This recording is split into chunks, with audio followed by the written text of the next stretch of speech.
Hey, you are sleeping out there, remember? On the night of the family vacation, what came out from my mother-in-law's mouth was something I had never imagined. Mom, outside? Didn't you hear me? There's no room for you. Outsiders should sleep in the parking lot. Oh no. Why did my mother-in-law offer to share a room with me? Now I finally understood why. I had been looking forward to this family vacation for a long time. I thought it would be a good opportunity to get to know my mother-in-law better. That's what I had thought. However, I had no way of knowing that things would take an unexpected turn later on. My name is Ella. I'm 29 years old. I'm a housewife, and I work for a company. I married my husband Dan about 6 months ago. After 2 years of dating, we made it to the finish line. For 1 year, we lived together in the apartment where he lived. I thought I would continue to live there after our marriage, but one day before we registered, he said something like this. My mom is asking me to rent an apartment near their house. What? Your mother? Why? I don't really know either, but my parents are getting old, and it would be safer to have someone younger nearby. You know, I'm an only child. I see. As I recall, your mother gave birth to you at an older age, right? Yes.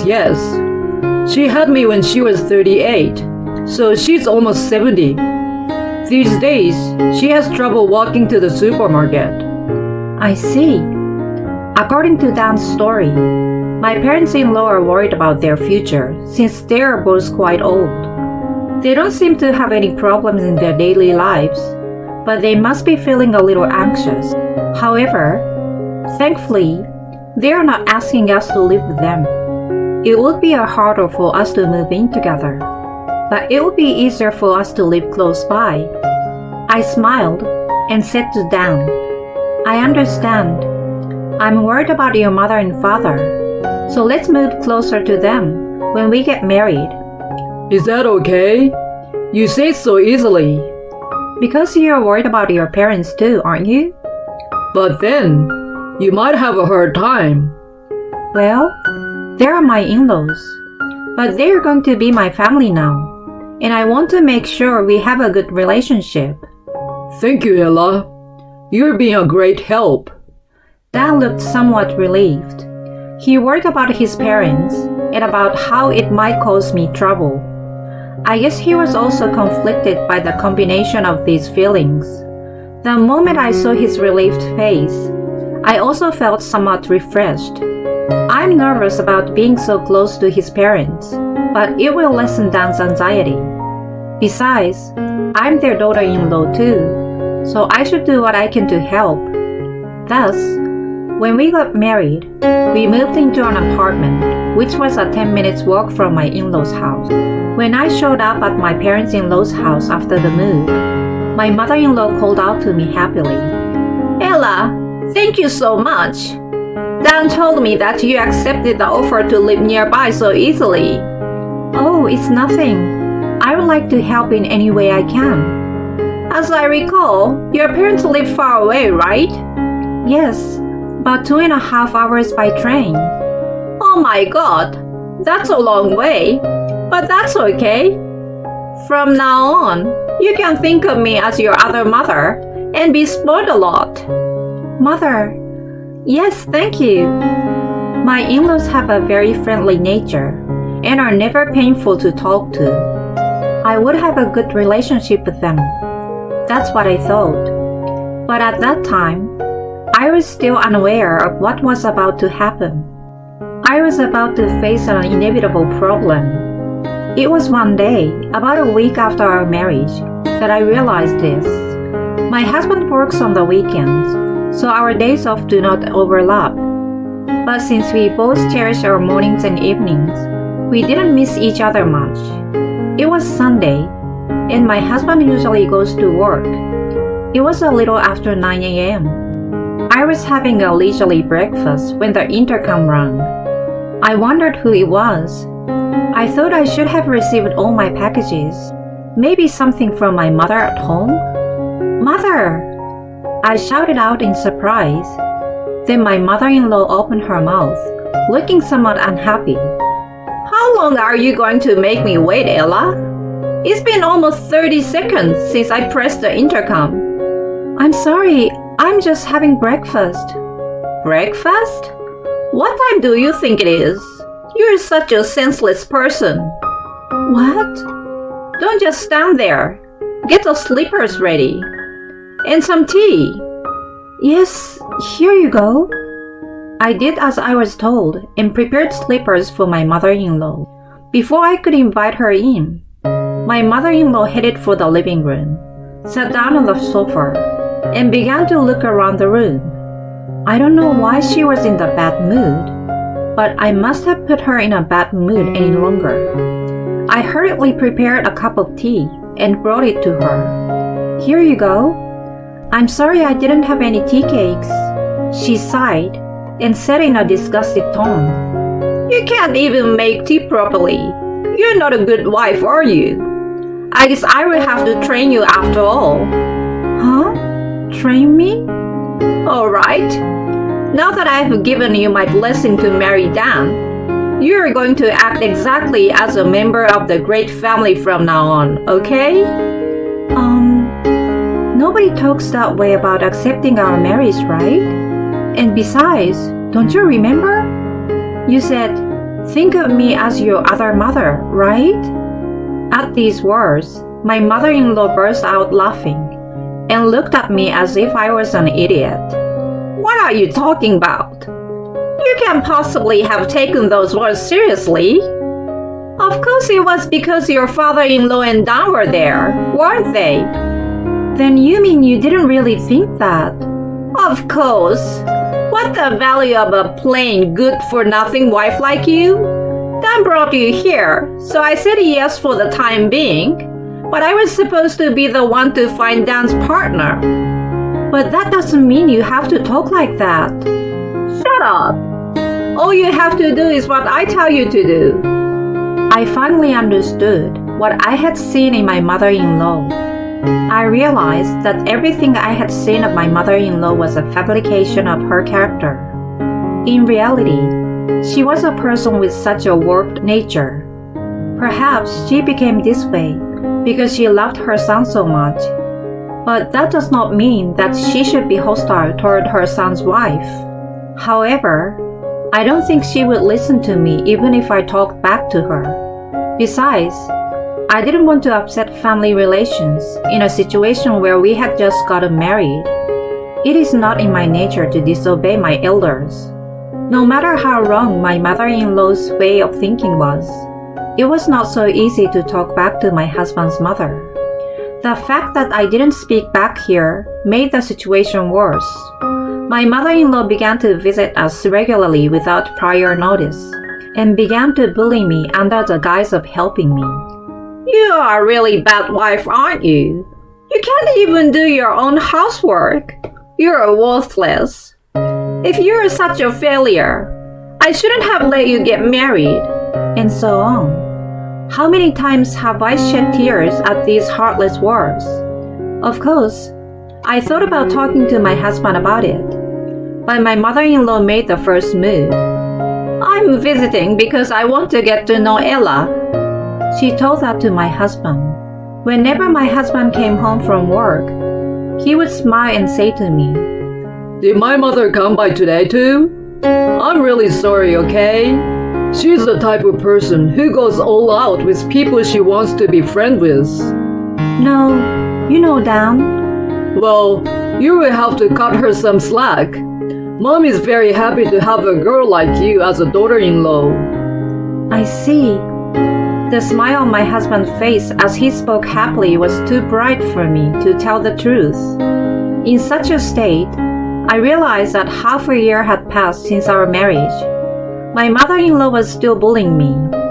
Then one day, my mother-in-law called my husband and I to her house and told us about our family vacation. Let's go on our annual family vacation. This year, Ella is coming with us. Me too?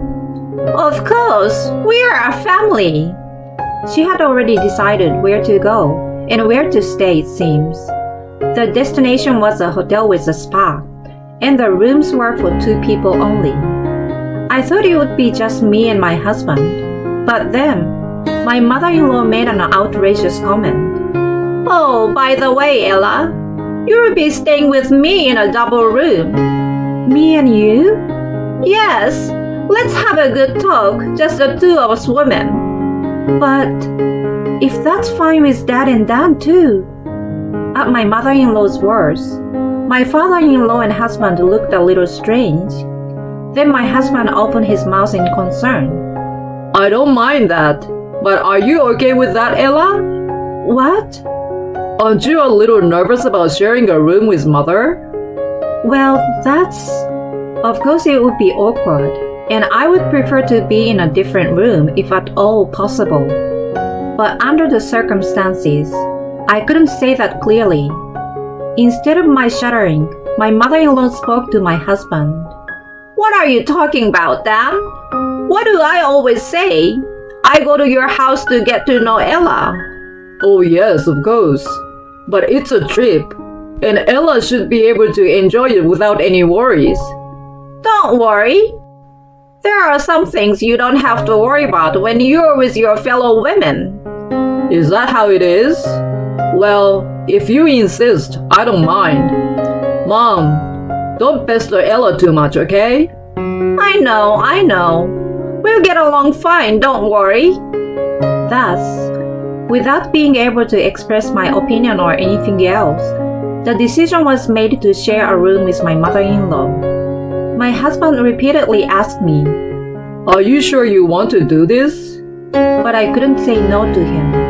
On the day of the trip, I got into the car with a depressed feeling, and after driving for about 2 hours, we arrived at the hotel.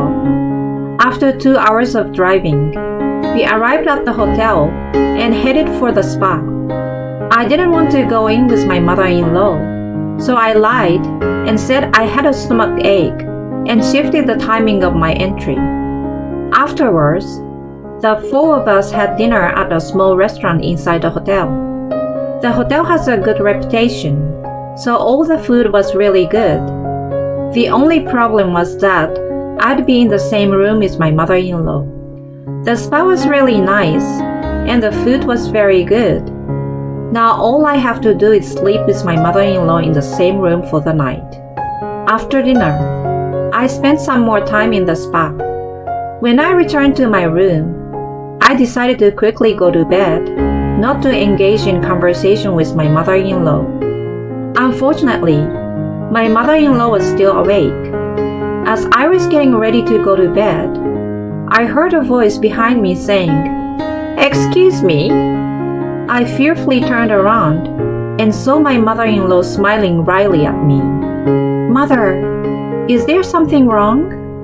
What are you doing getting ready for bed? You sleep outside, don't you? What? What came out from my mother-in-law's mouth was something I had never imagined. I managed to squeeze out a few words as she smiled triumphantly at me. Mom, outside? Didn't you hear me? I said sleep outside. Wait a minute. Then why did you say you wanted to sleep in the same room with me? Of course, to get rid of you like this. There's no room for you. You can sleep in the parking lot. Oh no. Why did my mother-in-law offer to share a room with me? Now I finally understood why. I had been looking forward to this family trip for a long time. I thought it would be a good opportunity to get to know my mother-in-law better. That's what I had been thinking. At that moment, the anger I had been trying so hard to suppress overflowed. I couldn't take it anymore. I don't want to be in the same space with this person any longer. I don't care what Dan and my father-in-law think. This situation, I've had enough of it. I left the room with the bare minimum of luggage. Then I went to the car and decided to stay there. Fortunately, I always had the spare key for the car in my bag, so it was no problem. But if I hadn't, I would have had to spend the night freezing outside. I checked my phone and found a message from my mother-in-law. Be back in time for breakfast so they don't find out. I would tell my husband everything after this trip. I made up my mind and went to sleep. The next day, Ella! Hey, Ella! I woke up to the sound of my husband's voice and saw him and my father-in-law. It was still dark and the sun was not yet up. Dad, and Dad too. Why are you? That's my line. Why are you sleeping in the car? Did you and Mom have a fight? That's because I called you to see if you wanted to watch the sunrise, but you didn't respond, so I assumed you were still sleeping. I was about to drive to the spot when I was surprised to see you sleeping in the car. Oh, that's right. I checked my phone and found multiple incoming calls from my husband. Sorry I couldn't answer. My father-in-law opened his mouth with a stern look on his face when I told him this. Ella, why were you sleeping in the car? That's... I'm sure there's something going on. I want you to tell me everything. Dad, perhaps my father-in-law was onto something. I showed them the message I had received from my mother-in-law last night and told them the whole story of how my mother-in-law had been bullying me. When I finished, my husband and father-in-law's faces turned red. I could tell they were quite angry. Eventually, they began to discuss the matter. After a few minutes, my husband and father-in-law returned to the hotel. They had the travel bag in their hands. After loading them into the back of the truck, my husband grabbed the steering wheel. Hey, Dan, where are we going? Where? We're going home. Huh? But your mom's not here. You don't have to call her mom anymore. I don't even think of her as my mother anymore. Dan. Apparently, my father-in-law and husband believed me. By the time we arrived home, the sun had completely risen, and the weather was pleasant. We bought breakfast at a nearby convenience store, and were eating it at my in-laws' house when I received a call on my phone from my mother-in-law. I looked at my father-in-law and husband, turned on the speakerphone, and pressed the answer button. My mother-in-law shouted, "Hello?" angrily at me as soon as I answered it. Hey, you! Do you know what time it is? Get your ass back in your room! I'm sorry, Mother. I don't think I will be coming back there. What? What are you talking about? If it gets out that you didn't stay in your room, I'm the one who is going to get to be pissed off. Get your ass back here, you stupid wife!